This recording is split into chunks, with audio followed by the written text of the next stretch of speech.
আমাদের দেশের জনগণ বীর বীর। ভারতের বিএসএফ অবৈধভাবে বাংলাদেশে ঢুকে পড়ছে গরু চুরি করার জন্য। বাংলাদেশের গরু চুরি করার জন্য অবৈধভাবে ওরা বাংলাদেশের সীমান্তে ঢুকে পড়ছে।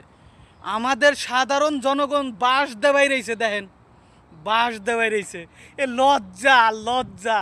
পৃথিবীর ভিতরে একমাত্র দেশ ভারত, পদে পদে অপমান হয়, পদে পদে অপমান হয়। ভারতের মানুষ আমেরিকা যায়, শপিং মলে যায়, ধরা খায়।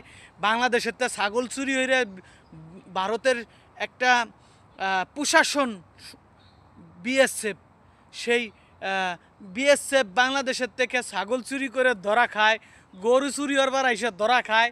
জনগণ সেটা বাস বাইরেই দেয়। আমাদের দেশের জনগণ বীর বীর।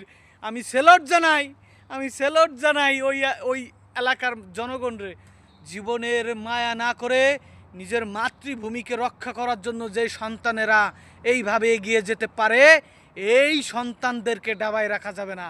ভারত যতই অত্যাচার করুক, যতই জুলুম করুক, যতই চাক যে বাংলাদেশকে আমরা ডাউন করে দেব, বাংলাদেশকে একটা অস্থিরতার মধ্যে রাখবো, কোনো দিনও পারবে না ইনশাল্লাহ। যে জাতি একতা থাকে, যে জাতি একসাথে লড়তে জানে, যে জাতি একসাথে রুখে দাঁড়াতে পারে, ওই বর্ডারের ভাই বোনদের সম্পূর্ণ নিরাপত্তা দেশ দিবে ইনশাল্লাহ।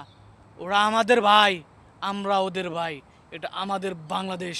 এদেশের 1 ইঞ্চি মাটি যে দখল করতে আসবে, ওদের হাতে যতই কামান থাকুক, পিস্তল থাকুক, পারমাণবিক বোমা থাকুক, মুতি ওইগুলো বইরা, আমরা আমাদের ওই সিটে কুঞ্চি যথেষ্ট, বাঁশের নাড়ি যথেষ্ট।